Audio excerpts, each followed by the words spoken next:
Welcome back mga Ayala fanatics. Alex Ayala is still climbing. Patuloy po na nag-growth yung kanyang karera sa tennis. At ang latest achievement niya, ang kanyang ranking ay tumaas. Alam nyo kung nasaan na ang posisyon, saan na ang pwesto ni Alex Ayala? Nasa number 18 na po ang kanyang world ranking. Ayan. Bali, naungusan na niya si Ekaterina Alexandrova at si Jasmine Paolini. Ito pong si Jasmine Paolini napunta na po sa number 20 kung saan yung previous position ni Alex Ayala. Si Jasmine Paolini na po ang nasa number 20. At umakyat po si Alexandra Ayala sa number 18. So, paano nangyari ito? Okay. Dito po kasi sa tennis, ina-update po yung mga ranking nila every Tuesday of the week. Tuesday sa Amerika, sa London, England. Dito naman po sa Pilipinas ay Miyerkules. Pero dahil natapos na yung Toronto Open, in-update po yung live ranking ng mga players at doon sa Toronto nakakuha si Alex Ayala ng 110 points. Pero dito po sa live ranking, meron po nakalagay na negative o minus 50. Hindi ko alam kung saan niya nakuha ito, no? So ito po. Ayan, ipapakita ko sa inyo, Alexandra Ayala nasa number 18 na po. Yung 21 po, yan po yung 21 years old. Edad po yan. PHI, Philippines. At ang kanyang ranking points ay 2,166. Nabawasan siya. May nakalagay dito color red. Negative 50. Okay lang yan. At least umangat yung kanyang ranking. So, paano ba nangyari ito? Si Jasmine Paolini, siya po ay bumaba dahil dito po sa Cincinnati Open na lalaruan ngayon ni Alex Ayala. Last year sa 2025 Cincinnati Open, ang nag-champion po ay si Iga Swiatek at ang kalaban niya rito ay si Jasmine Paolini. Runner-up si Jasmine Paolini. At sa WTA 1000, kapag nag-champion ka, magkakaroon ka ng 1,000 points. Pag ikaw naman ay finalist lang, ang finalist po ay 650 points. So dito, last year, nagkaroon ng 650 points si Jasmine Paolini. Pero sa larong tennis, kapag ikaw ay may mga ganitong achievement, halimbawa itong si Iga Swiatek, last year nag-champion siya dito sa Cincinnati Open. Kailangan mo po itong depensahan itong pagiging champion mo. Kapag natalo ka dito, halimbawa itong 2026 Cincinnati Open. Halimbawa, pumasok pa rin siya sa final pero natalo siya. Yung 1,000 points na nakuha niya last year, mababawasan po yun. Dahil runner-up lang si, halimbawa lang, no, runner-up lang si Iga Swiatek, ang makukuha niya lang ay 650. So, 1,000 minus 650, ikaw po ay kumbaga yung ranking mo mababawasan ng 350, tama, no? So yung ranking mo ngayon, dahil si Jasmine Paolini ay hindi po makakalaro dito sa Cincinnati Open this 2026, mababawasan po siya ng 650 points dahil may injury si Jasmine Paolini. At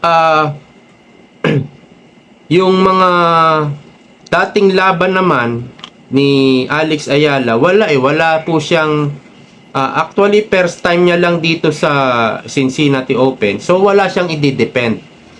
Halimbawa, last year, ang inabot ni Alex Ayala kung nakalaro siya last year ay umabot lang siya sa quarter finals at naka-accumulate siya ng 215.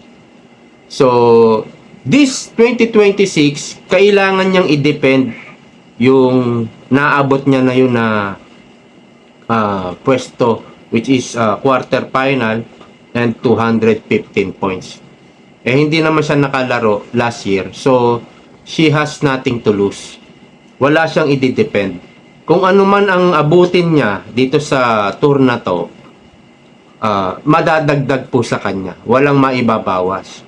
So, habang ikaw ay umaakyat ang iyong ranking, ibig sabihin may mga achievement ka na at maaring nag-champion ka. Halimbawa sa DC. Dito sa recent lang na pinag-championan ni Alex Ayala sa DC, that is WTA 500. Next year po, i-defend niya yon. Kailangan po maging champion uli siya sa DC para hindi mabawasan yung kanyang 500 points na nakuha.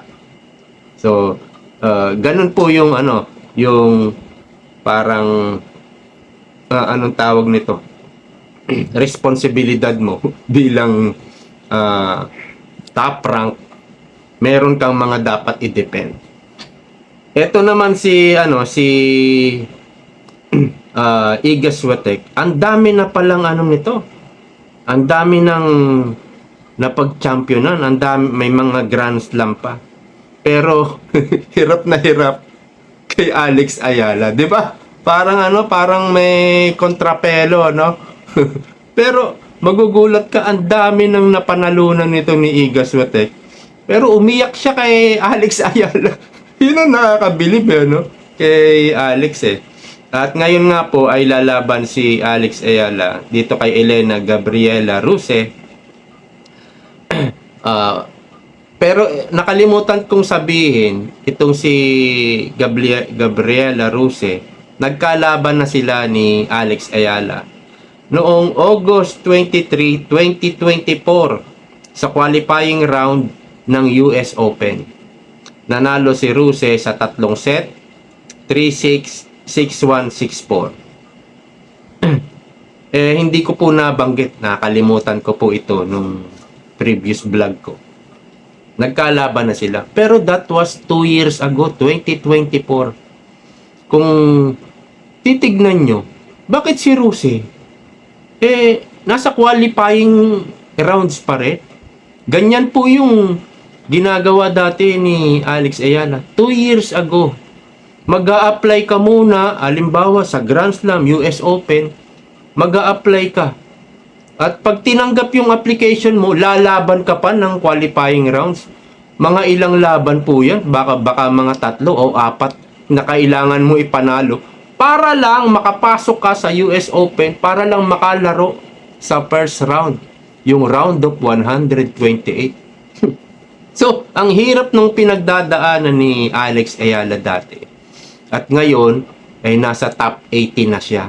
Pero yung makakalaban niya ngayon, na tumalo sa kanya dati, si Ruse, ay ganun pa rin. After 2 years, nandun pa rin siya sa qualifying rounds. Hindi pa siya umaasenso. Pero, itong si Ruse, umasenso na pala ng kaunti, no? Number na siya ngayon, ang ranking niya ay number 63, kung hindi ako nagkakamali. Dahil nakaraan 77 lang siya. So umangat siya. Pero hindi pa siya pumapasok sa top 30 after 2 years. Unlike kay Alex Ayala, talaga namang tuloy-tuloy ang pagtaas, ang paglago ng kanyang karera dito po sa US Open, sa tennis. At babasahin ko na rin po yung mga ranking from 1 to 20 Nananatili pa rin si Aryna Sabalenka, 28 years old. Belarus yata yung nationality na to. 8,465 ang kanyang ranking points. Bumaba po ito dahil nakaraan 8,550 siya. Ayan, may nakalagay na negative 205. Cincinnati round 64, lalaban siya sa Cincinnati round 64. Number 2, Elena Rybakina. 3, Jessica Pegula. Itong si Rybakina, Pegula, tinalo niya na to. Number 4, Coco Gauff. Tinalo niya rin ito, si Coco Gauff, via walkover. Retired pala, nag-retired. 5, Mira Adriba, hindi niya pa ito nata nakalaban. 6, si Carolina Muchova. 7, Linda Noskova. 8, Elina Svitolina. Ito, natalo niya na to.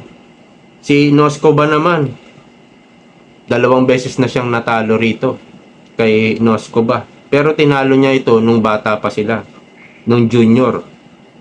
Recent na 2 paghaharap nila, talo si Alex Ayala dito kay Noskova.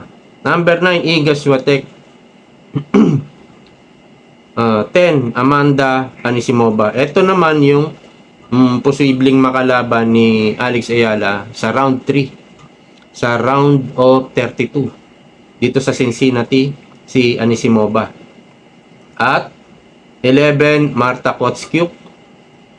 12, Belinda Bencic. Ito yung tumalo naman sa kanya sa Toronto.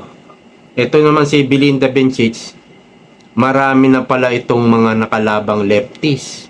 Lefties ba ito? Left-handed. At yung huling 7 na left-handed ang nakalaban niya, tinalo niya. ang sabi nga sa mga nagko-commentary, si Alex Ayala ang latest victim ni Bencic. Talagang tirador pala ito ng mga kaliwete. Itong si Bencic, hindi pa siya natatalo dito sa 7 na nakalaban niyang left-handed. 13, Naomi Osaka. 14, Iva Jovic. Ito po si Iva ay yung kanyang tropa. Victoria Mboko. Ito si Mboko, ang taas ng ranking dati nito. Parang umabot to sa number 2, number 3, number 4, ganyan. Kaya lang na injury. So patuloy na bumababa yung kanyang ranking dahil hindi niya na ma-depend kagaya ni Alex Paulini. Hindi siya makakapag-depend ngayon sa kanyang runner-up. 16, Diana Schneider. 17, Sorana Cristea. At number 18, ang ating pambansang tennis superstar na si Alexandra Ayala. 19, Ekaterina Alexandrova. 20, Jasmine Paulini. So, yan po ang latest ranking, live ranking. At dito po sa Cincinnati Open na ito, ang premyo po na matatanggap sa champion, ang magcha-champion po dito ay tatanggap ng $1,085,220. That's all, folks. See you soon.